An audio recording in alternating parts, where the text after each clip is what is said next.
اپنے لاؤ لشکر کے ساتھ نکلا تو وہ لوگ جن کے دل میں دنیا کی محبت تھی، جو بنو اسرائیل میں موسیٰ علیہ السلام پر ایمان لانے کے باوجود دنیا سے محبت کرنے والے اور دنیا کی تڑپ رکھنے والے تھے، انہوں نے جب قارون کو دیکھا تو کہنے لگے کاش کہ ہمیں بھی وہی کچھ دیا جاتا جو قارون کو دیا گیا ہے، یہ تو بڑا نصیبے والا ہے۔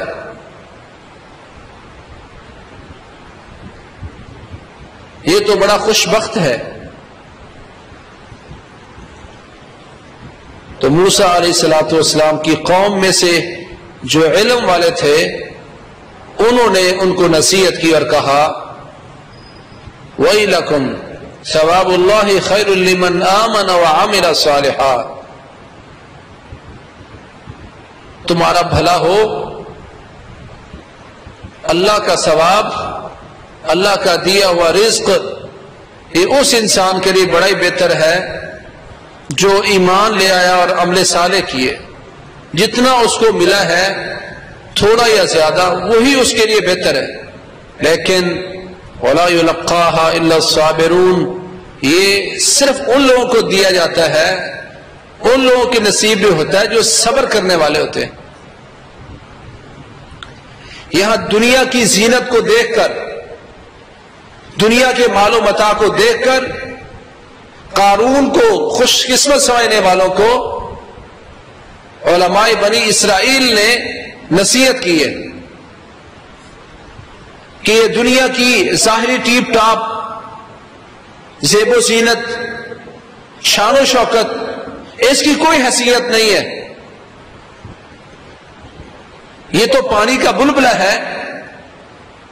اگر عزت چاہتے ہو تو ایمان لاؤ، اچھے عمل کرو، صبر کرنے والے بن جاؤ، پھر تھوڑا بھی تمہیں بہت زیادہ، بہت بہتر، بہت اچھا لگنے لگے گا۔ آج ہمارے ہاں بھی ایسے ہی ہوتا ہے، کوئی لمبی گاڑی گزرے، خوبصورت کوٹھی کے پاس سے گزروں تو دل میں ایک آہ اٹھتی ہے کاش کہ میرے پاس بھی ایسا ہوتا۔ حالانکہ اسلام نے یہی تعلیم دی ہے کہ اپنے سے نیچے والے بندے کو دیکھو، اوپر والے کی طرف دیکھو گے تو آہیں بھرو گے، اپنے سے کمزور کو، کم تر کو، جو کم مال والا ہے، کم عزت والا ہے، کم شان و شوکت والا ہے، اس کی طرف دیکھو گے تو تمہارے دل میں اللہ کا شکریہ اور شکر پیدا ہوگا۔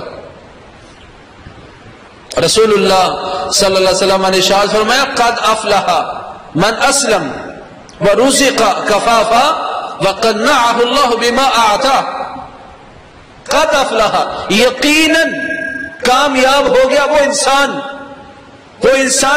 کامیاب ہو گیا ہے، من اسلم، جس کو اللہ نے اسلام کی دولت دے دی، اس کی زندگی مسلمانوں والی ہے۔ ورزق کفافا، پیارے پیغمبر محمد کریم صلی اللہ علیہ وسلم بشارت دے رہے ہیں کہ وہ انسان بھی کامیاب ہو گیا جس کو اتنا رزق ملا جس سے اس کا گزارا ہو رہا ہے۔ آج ہماری مائیں، بہنیں، بیٹیاں، ہماری بیویاں وہ کامیابی اسے سمجھتی ہیں کہ مال کی ریل پیل ہو، بھائیوں سے زیادہ مال میرے پاس ہو، رشتے داروں میں عزت مجھ سے زیادہ کسی کی نہ ہو، میرے گھر میں جو چیزیں وہ کسی کے گھر میں نہ ہوں۔ فرمایا وہ بندہ کامیاب ہے رزق کفافا، جس کو اتنا مل گیا کہ اس کا گزارا ہو رہا ہے۔ اللہ کا شکر ہے مہینے میں جتنا آتا ہے اسے ہمارا گزارا کا، یہ کامیاب ہے۔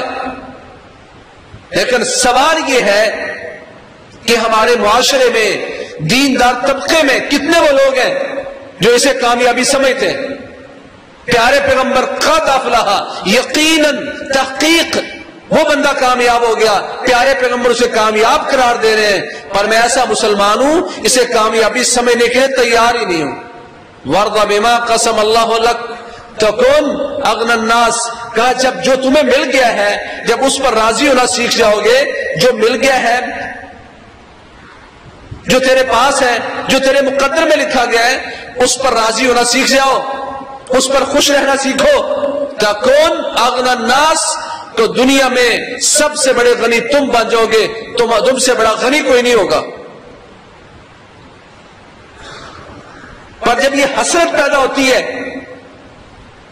مال کا حرص اور لالچ پیدا ہوتا ہے، جس میں لوگوں کی کاٹ، لوگوں کو کمزور سمجھنا، لوگوں کو حقیر سمجھنا، اپنے آپ کو فوقیت دینا، دین جاتا ہے تو چلا جائے، پر مال آنا چاہیے، عزت آنی چاہیے، جب یہ بات انسان میں آتی ہے، فرمایا بادبان جائعان ارسل فی غنم بأفسد لها من حرص المرء علی المال والشرف لدینہ۔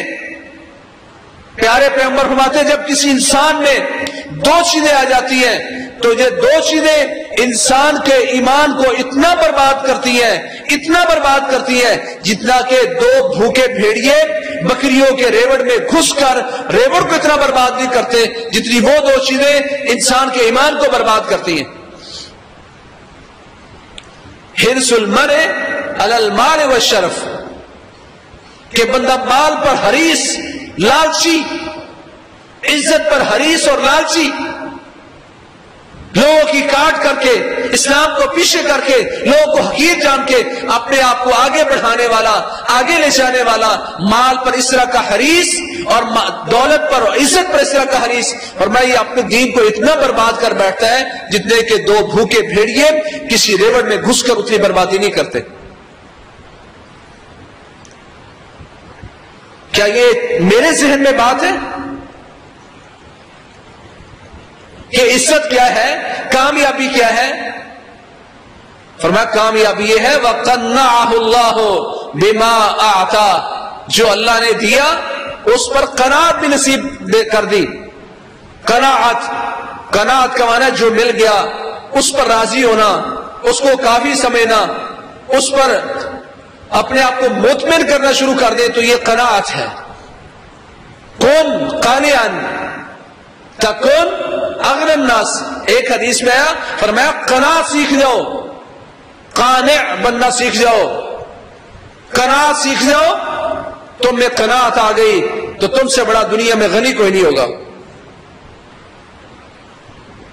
اور جو انسان دنیا کے لالچ میں ایمان کو پیچھے دھکیلتا ہے، اللہ کے نبی فرماتے ہیں وَمَنْ كَانَتِ الدُّنْيَا هَمَّهُ جَعَلَ اللَّهُ فَقْرَهُ بَيْنَ عَيْنَيْهِ وَفَرَّقَ عَلَيْهِ شَمْلَهُ وَلَمْ يَأْتِهِ مِنَ الدُّنْيَا إِلَّا مَا قُدِّرَ لَهُ۔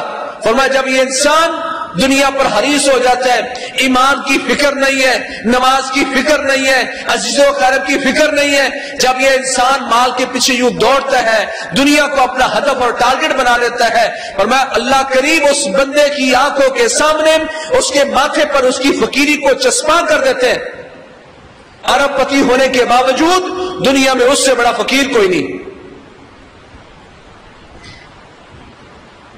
جعل اللہ فقرہ بین عینیہ، غنی نہیں ہے یہ، الغنا غنى النفس، اور غنی وہ ہے جس کا نفس غنی ہو، جس کا دل غنی ہو، اس کا دل غنی نہیں ہے، یہ تو حریص ہے۔ جب حریص بننا شروع کر دیتا ہے، قناعت ختم ہو جاتی ہے، اللہ کے نبی فرماتے ہیں جعل اللہ فقرہ بین عینیہ، اللہ فقیری اس کی دونوں آنکھوں کے سامنے اس کے ماتھے پر چشمہ کر دیتا ہے، ہر وقت اپنے آپ کو کنگال اور فقیر ہی سمجھتا ہے، نہ اللہ کے راستے میں خرچ کرنے کا حوصلہ ہوتا ہے، نہ عزیز و اقارب کو دینے کا حوصلہ ہوتا ہے، نہ ایمان بچانے کا حوصلہ ہوتا ہے، دنیا دنیا اور دنیا۔ فرمایا ایسے انسان پر کامیابی تو دور کی بات، فرق علیہ شملہ، اللہ اس کی پریشانیاں اس پر بکھیر دیتا ہے، پریشانیاں بڑھا دیتا ہے، گھر میں پریشانی، دکان میں پریشانی، کاروبار میں پریشانی، بیوی بچوں میں پریشانی، صحت میں پریشانی، فرق علیہ شملہ، اللہ اس پر پریشانیوں کو بکھیر دیتا ہے۔ وَلَمْ يَأْتِهِ مِنَ الدُّنْيَا إِلَّا مَا قُدِّرَ لَهُ. ایسا بدبخت انسان ہے کہ جتنا مرضی زور لگا لے شام تک ملے گا اس کو پھر بھی وہی کچھ جو اس کے مقدر میں لکھا گیا.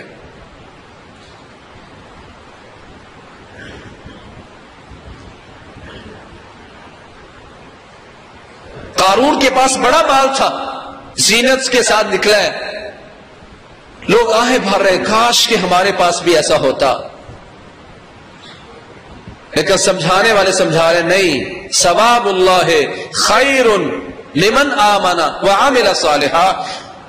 اللہ کا رزق بہتر ہے اس انسان کے لیے جو ایمان والا اور اچھے عمل کرتا ہے. تھوڑا بھی اس کو مل گیا تو اس پر راضی ہوتا ہے، یہ اس کی کامیابی کی دلیل ہے. وَلَا يُلَقَّاهَا إِلَّا الصَّابِرُونَ. پر یہ صرف ان کو نصیب ہوتا ہے جو صبر کرنے والے ہوتے ہیں، جو اپنے آپ پر کنٹرول کرنے والے ہیں. اب نصیحت کرنے والوں نے نصیحت کر دی، آہیں بھرنے والوں نے آہیں بھری. اللہ فرماتے ہیں فَخَسَفْنَا بِهِ وَبِدَارِهِ الْأَرْضِ. ہم نے قارون کے تکبر کی وجہ سے اس کو اس کے گھر سمیت خزانوں سمیت زمین میں دھنسا دیا.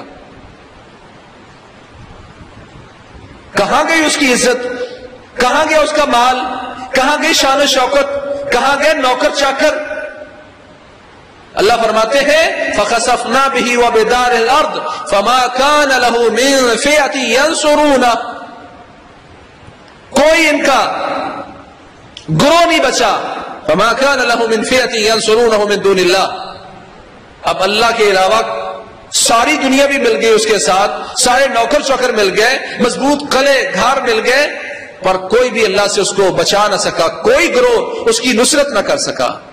کتنا بے بس ہے یہ انسان کہ کروڑ پتی، ارب پتی، کھرب پتی ہونے کے باوجود آج ساری دنیا مل کے اس کی مدد نہیں کر پا رہی کیونکہ اللہ اس کے خلاف ہے. کامیاب تھا وہ انسان جو مسلمان بن کے زندگی بسر کرتا، یہ ناکام ہو گیا. جس کے خزانے کی کنجیاں اٹھانے والا 40 سے 50 لوگوں کا گروہ تھا اور وہ بھی مضبوط، کہاں گئے اس کے خزانے؟ وما كان من المنتصرین. یہ خود بھی اپنی مدد نہیں کر سکا، نہ لوگ مدد کر سکے، نہ یہ خود اپنی مدد کر سکا. اللہ نے دنیا میں قارون کو، اس دولت والے انسان کو دنیا کے لیے عبرت بنایا کہ دیکھ لو اس مال پر اکڑنا نہیں ہے، تکبر نہیں کرنا. آج کسی کے پاس چھوٹی سی شہرت آ جاتی ہے، عزت آ جاتی ہے، نام کما لیتا ہے، پیسہ آ گیا ہے، کسی اچھے خاندان سے رشتہ جڑ گیا ہے، شہرت کی وجہ سے یہ تکبر کر رہا ہے. اللہ فرماتے ہیں جو متکبر ہوتا ہے پھر ہم اس کو زمین میں دھنساتے ہیں. اکڑ اکڑ کے چلنا، کیونکہ قوم نے کیا کہا تھا؟ لا تفرح ان اللہ لا يحب الفرحین. پھولنا، اکڑنا، اللہ پھولنے والوں کو پسند نہیں کرتا. قوم نے نصیحت کی تھی، نہیں قابو آیا، اکڑ کے چل رہا ہے، پھول کے چل رہا ہے. لوگوں کو اپنی زینت، شان و شوکت کی وجہ سے مرعوب کرنا چاہ رہا ہے. اللہ فرماتے ہیں ہم نے اس کو زمین میں دھنسا دیا. یحشر المتکبرون یوم القیامت امثال الذر فی صور الرجال. اور میں لوگوں تکبر نہ کرنا. جو اب دنیا میں کوئی بچ گیا اس کو تو اللہ نے زمین میں دھنسا دیا، اور اس سے پہلے بھی کئی تکبر کرنے والوں کو اللہ نے دھنسایا. رسول اللہ صلی اللہ علیہ وسلم ارشاد فرماتے ہیں ایک وہ انسان جو اچھی چادریں پہن کر، اچھے کپڑے پہن کر، اچھا لباس پہن کر لوگوں میں نکلتا تھا، تکبر سے چادر شلوار ٹخنے سے نیچے رکھتا تھا، زمین پر اس کی چادر گھسیٹتی پھر رہی تھی، تکبر کر رہا تھا. اللہ کے نبی فرماتے ہیں فَخَسَفَ اللَّهُ بِهِ الْأَرْضَ فَهُوَ يَتَجَلْجَلُ فِيهَا إِلَى يَوْمِ الْقِيَامَةِ. اللہ نے اس کے تکبر کی وجہ سے اس کو زمین میں دھنسا دیا اور وہ قیامت تک زمین میں دھنستا ہی چلا جائے گا، زمین میں دھنستا جائے گا قیامت تک. پیارے پیغمبر فرماتے اس کی وجہ کیا تھی کہ وہ اپنی چادر شلوار ٹخنوں سے نیچے کر کے چلا کرتا تھا. آج ہمارے بھی کوئی نوجوان حتیٰ کہ بوڑھے بھی مرنے کے قریب ہیں پر تکبر آج بھی موجود ہے، ٹیڑھا ٹیڑھا ہو کے چل رہا ہے پر آج بھی تکبر موجود ہے. کچھ لوگوں نے کہا یہ چادر شلوار ٹخنوں سے نیچے رکھنا حرام ہے اس شخص کے لیے جو تکبر تکبر کی وجہ سے کرتا ہے، ہم تو تکبر کی وجہ سے نہیں کرتے۔ سنن ابی داود اور مسند احمد کی روایت ہے، پیارے پیغمبر فرماتے ہیں ایاک والاسبال فانها من المخیلہ، اے میری امت کے لوگوں چادر شلوار کو ٹخنوں سے نیچے رکھنے سے بچو کہ اس کو نیچے رکھنا ہی تکبر ہے۔ ایاک والاسبال فانها من المخیلہ، چادر شلوار کو ٹخنوں سے نیچے رکھنا ہی تکبر ہے۔ تو لاکھ کہے میں تکبر نہیں کرتا، اللہ کے نبی فرماتے یہ چادر شلوار ٹخنے سے نیچے رکھنا ہی تکبر ہے، یہ ہوتی تکبر کی وجہ سے۔ اور فرمایا وہ اس کا قصور یہ تھا کہ وہ چادر شلوار ٹخنوں سے نیچے رکھ کے چلتا تھا، جو تکبر کی علامت تھی، اللہ نے اس کو زمین میں دھنسا دیا اور وہ قیامت تک زمین میں دھنستا چلا جائے گا۔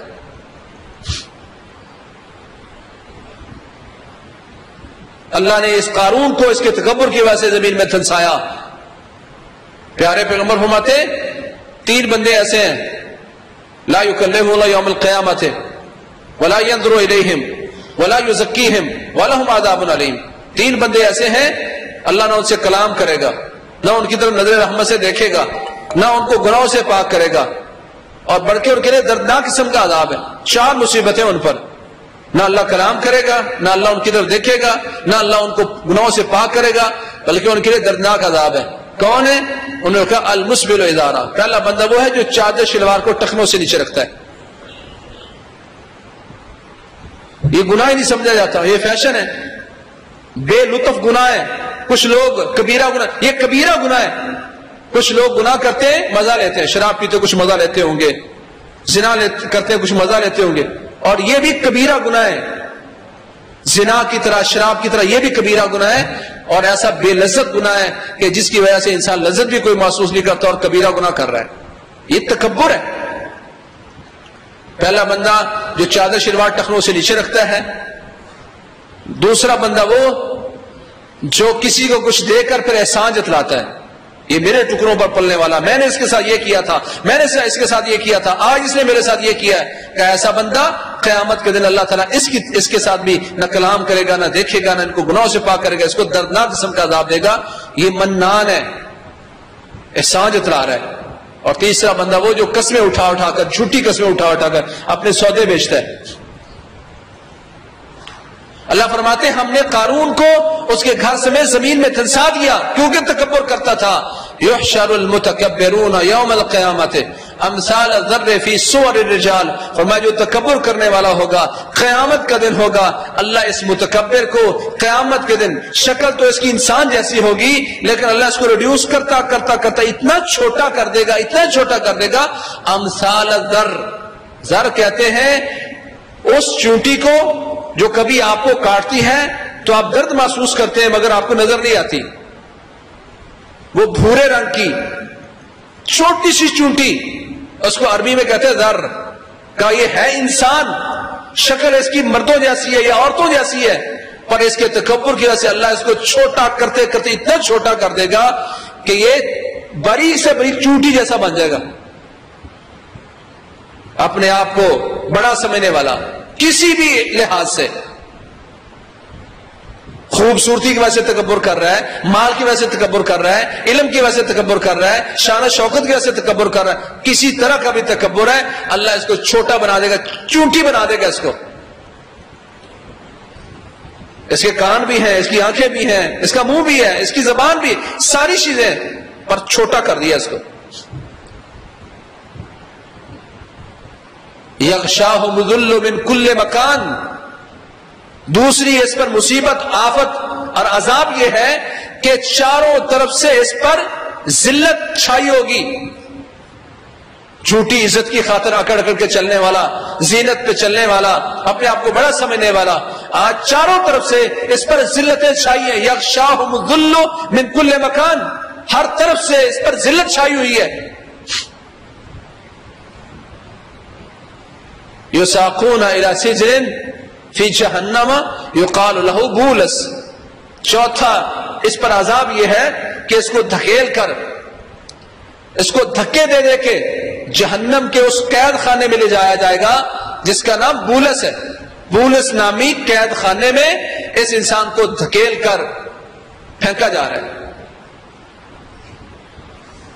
اللہ نے چوٹیوں جیسا بنا دیا, ذلت ہر طرف سے چھائی ہوئی ہے, اور بولس نامی مخصوص جہنم کے اس حصے میں ان کو دھکیل کے پھینکا جا رہا ہے. اور چوتھی چیز تعلوہم نار الانیار, آگ میں سے جو سب سے شدید ترین آگ ہے, آگ میں سب سے سخت ترین آگ ان پر مسلط کی جائے گی. تعلوہم نار الانیار,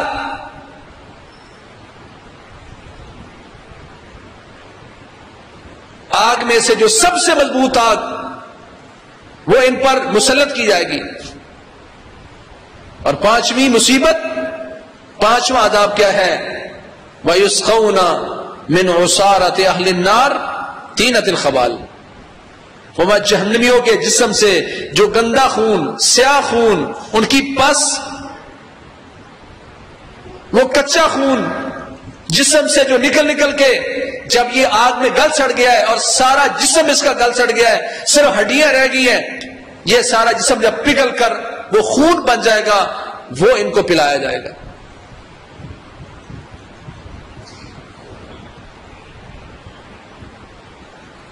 یہ تکبر کی سزا ہے. کبھی تو اللہ دنیا میں اس کی سزا دے دیتا ہے, کو بچ گیا تو قیامت کے دن یہ 5 سزائیں اس کو ملیں گی. اللہ نے پہلے اس کو چونٹی جیسا بنا دیا, پھر اس پر ہر طرف سے ذلت چھائی ہوئی ہے, پھر اس کو بولس نامی جہنم کے مخصوص قید خانے میں دھکیل کر پھینکا جائے گا, پھر آگ میں سے جو سب سے سخت آگ ہوگی وہ ان پر مسلط کی جائے گی, پھر جہنمیوں کا گندا خون, سیاہ خون, کچا خون ان کو پلایا جائے گا. ہر بندہ اپنی زندگی پر غور کرے, شب و روز پر غور کرے, کہاں کہاں کوتاہی آ رہی ہے. قارون تکبر کی وجہ سے مارا گیا, زمین میں اللہ نے اس کو دھنسا دیا, کوئی اس کی مدد کرنے والا نہیں تھا. وَأَصْبَحَ الَّذِينَ تَمَنَّوْا مَكَانَهُ بِالْأَمْسِ يَقُولُونَ, پھر جب دیکھا جو کل تمنا کر رہے تھے نا, کاش کہ ہمارے پاس بھی قارون جیسا مال ہوتا, ہم بھی اس سے شہرت پاتے. جو کل ساری تمنا کر رہے تھے وہ کیا ہو گئے؟ کہنے لگے یقولون وَيْكَأَنَّ اللَّهَ يَبْسُطُ الرِّزْقَ لِمَنْ يَشَاءُ مِنْ عِبَادِهِ وَيَقْدِرُ, ہائے کاش اب پتہ چلے کہ اللہ اپنے بندوں میں سے جس کو چاہتا ہے کھلا رزق دیتا ہے, جس کو چاہتا ذرا تنگ کر دیتا ہے, کیونکہ اسے پتہ ہے کس کو کیا دینا ہے. ہر بندے کو اللہ نے اس کے لیول پر رکھا ہوا ہے. اللہ کو پتہ ہے اس کی, اگر اللہ فرماتے اگر اللہ ان سب کو مال دے دیتا تو ایک دوسرے پر بغاوت کرتے, سرکشی کرتے. سارے اگر مالدار ہوتے تو آپ ننگے پاؤں چلتے, آپ کا جوتا بنانے والا کوئی نہ ہوتا. سارے امیر ہوتے تو آپ کا کپڑا کوئی نہ سیتا. سارے اچھے ہوتے تو آپ کا علاج کوئی نہ کرتا. اللہ نے ہر بندے کو لیول پر رکھا ہے. ان کو اب سمجھ آ گئی, جب دیکھا نا قارون زمین میں دھنسا دیا گیا ہے, مال تباہ ہو گیا ہے, خزانہ بچا کچھ نہیں ہے, سب کچھ برباد ہو گیا, تو کہنے لگے ہائے کاش اب پتہ چلا ہے کہ اللہ جس کو چاہتا اپنے بندوں میں سے کھلا رزق دیتا ہے, جس کو چاہتا تنگ دیتا ہے, اس کو پتہ ہے. اور وہ کہنے لگے وَيْكَأَنَّ اللَّهَ يَبْسُطُ الرِّزْقَ لِمَنْ يَشَاءُ مِنْ عِبَادِهِ وَيَقْدِرُ لَوْلَا أَمَّنَّ اللَّهُ عَلَيْنَا لَخَسَفَ بِنَا. انہوں نے باہر اس سے عبرت پکڑ لی, عبرت پکڑ لی. ہمارے سامنے بندہ اپنے مال کی وجہ سے, جھوٹی شہرت کی وجہ سے ذلیل ہوتا پھرتا ہے. بڑے بڑے حکمران بڑے ذلیل ہو رہے ہیں پیسے کمانے کی وجہ سے, کوئی جیل میں جا رہا ہے, کوئی کہاں گرا ہوا ہے, پر ہمیں کوئی اس میں ہمارے لیے کچھ عبرت کے طور پر نہیں ہے. دل اتنا سخت ہو گیا کہ جو بڑا عزت والا تھا, بڑا پروٹوکول والا, وہ ذلیل ترین ہوتا. ہم نے اپنی آنکھوں سے دیکھا, کانوں سے سن لیا, پر ہم نے اپنی زندگی میں کوئی تبدیلی پیدا نہیں کی. یہ دلیل اس بات کی کہ میرا دل گناہ کی وجہ سے سیاہ ہو چکا ہے, کوئی اچھائی محسوس نہیں ہوتی. پیارے پیغمبر فرماتے ہیں پھر ایک وقت ہوتا ہے کہ انسان کا دل اتنا ٹیڑھا ہوتا ہے, لا یعرف معروفا ولا ينکر منکرا, اس میں کوئی چیز کھڑی نہیں ہوتی. ایک ایسا برتن جس میں کوئی چیز ڈالے تو ہر چیز پھسل کر باہر آ جاتی ہے, اس انسان کا دل بھی ایسا بن جاتا ہے, لا یعرف معروفا ولا ينکر منکرا. نہ کوئی اس کو اچھائی محسوس ہوتی ہے, نہ برائی محسوس ہوتی ہے, نہ اس کو کوئی عبرت کی چیز ہے, اس کے دل پر چوٹ مارتی, دل ٹیڑھا ہو گیا ہے. پر یہ کہتے اللہ کا شکر ہے, لولا امن اللہ علینا لخسف بنا. اللہ کا شکر ہے کہ اللہ نے ہمیں قارون جیسا مال نہیں دیا, ہم قارون جیسے نہیں تھے. اگر اللہ ہم پر یہ احسان نہ کرتا، یعنی اگر اللہ ہمیں دے دیتا تو ہم زمین میں دھنسا دیے جاتے. یہ اللہ کا احسان ہے کہ اللہ نے ہمیں نہیں دیا، ان میں احساس پیدا ہو گیا. لولا امن اللہ علینا، اگر اللہ نے ہم پر احسان نہ کیا ہوتا لخسف بنا، تو اللہ ہمیں بھی زمین میں دھنساتا. کہتے یا اللہ تیرا شکر ہے کہ تو نے ہمیں مال نہیں دیا، وگرنہ ہم بھی برباد ہو جاتے. کیونکہ مال بھی انسان کی بربادی کی دلیل ہے اور کبھی عذاب کی دلیل ہے. پیارے پیغمبر اللہ سے پناہ مانگا کرتے تھے، اللہم انی اعوذ بک من مال یکون علی عذابا، یا اللہ ایسے مال سے تیری پناہ چاہتا ہوں جو مال میرے لیے دنیا یا آخرت میں عذاب بن جائے. یہ دلیل اس بات کی کہ مال بھی عذاب ہوتا ہے.